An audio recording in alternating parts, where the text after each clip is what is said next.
দুর্নীতির বিরুদ্ধে লড়াই কি আরও কঠিন হয়ে গেল? দুদক অধ্যাদেশ বাতিল। এতে কি দুর্নীতিবাজদের জন্য খুলে গেল নতুন সুযোগ, নাকি এটি শুধুই আইনি প্রক্রিয়ার অংশ? আজকের প্রতিবেদনে জানব বিস্তারিত।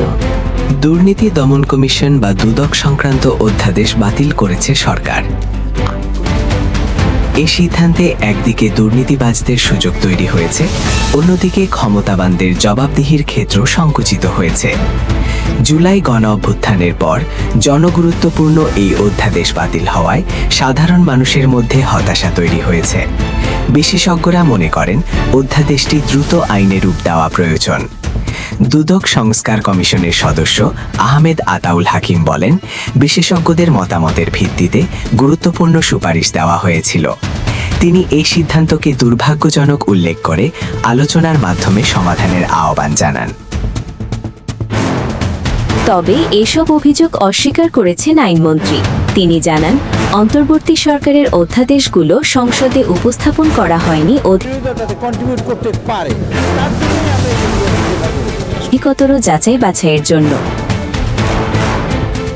অধ্যাদেশ সেগুলোও ল্যাপস হয়ে যাচ্ছে এবং সেগুলো আলোচনারও কোনো সুযোগ রাখা হয়নি। কথা ছিল আজকে 12টা পর্যন্ত হলেও সে আলোচনার সুযোগ থাকবে, ফলে একটি ওয়াদা ভঙ্গের সংসদে পরিণত হয়েছে। আগামী যে সেশন বলবে বাজেট সেশন, সেই সেশনের মধ্যে আমরা এই বিলগুলো নিয়ে আসবো। সরকারের দাবি, এসব অধ্যাদেশ বাতিল করা হয়নি, বরং আরও যুগোপযোগী করে আইনে রূপ দেওয়া হবে। ট্রান্সপারেন্সি ইন্টারন্যাশনাল বাংলাদেশের নির্বাহী পরিচালক ডক্টর ইফতেখারুজ্জামান এই সিদ্ধান্তকে হতাশাজনক বলে মন্তব্য করেছেন।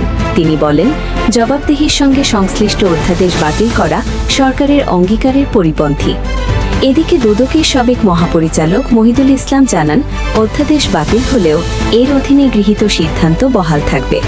অধ্যাদেশটিতে দুদকের ক্ষমতা বৃদ্ধি, মামলা দায়ের ও তদন্তের স্বাধীনতা, বিশেষ আদালত গঠন এবং বিদেশে অবস্থানরত বাংলাদেশিদের দুর্নীতিকে আইনের আওতায় আনার বিধান ছিল। এছাড়াও কমিশনের সদস্য সংখ্যা বৃদ্ধি এবং সংসদীয় তদারকি বাধ্যতামূলক করার প্রস্তাব অন্তর্ভুক্ত ছিল। বিশ্লেষকদের মতে, শক্তিশালী ও স্বাধীন দুদক গঠন ছাড়া প্রত্যেক নাগরিকের জীবনের সাথে জড়িত এই সবগুলাকে উপেক্ষা করা চলেছে। এ পর্যন্ত আপনারা যতগুলা ওয়াদা ভঙ্গ করেছেন, এর ভিত্তিতে আপনাদের উপর আমাদের কোনো আস্থা নেই। সে প্রস্তাবের বিষয়ে আপনার আগে দৃষ্টি আকর্ষণ করছে মাননীয় স্পিকার। মাননীয় স্পিকার, আপনি সেদিন বলেছিলেন বিরোধী দলীয় নেতার যে প্রস্তাব, সে প্রস্তাবটার ব্যাপারে আপনি নিজে বলেছিলেন নীতির বিরুদ্ধে কার্যকর লড়াই সম্ভব নয়। এখন দেখার বিষয় সরকার কবে এই অধ্যাদেশকে যুগোপযোগী আইনে রূপ দেয়। দুর্নীতিমুক্ত বাংলাদেশ গড়তে প্রয়োজন স্বচ্ছতা, জবাবদিহি এবং কার্যকর আইন। এ বিষয়ে আপনার মতামত কি? কমেন্টে জানান। ভিডিওটি ভালো লাগলে লাইক, শেয়ার এবং সাবস্ক্রাইব করতে ভুলবেন না।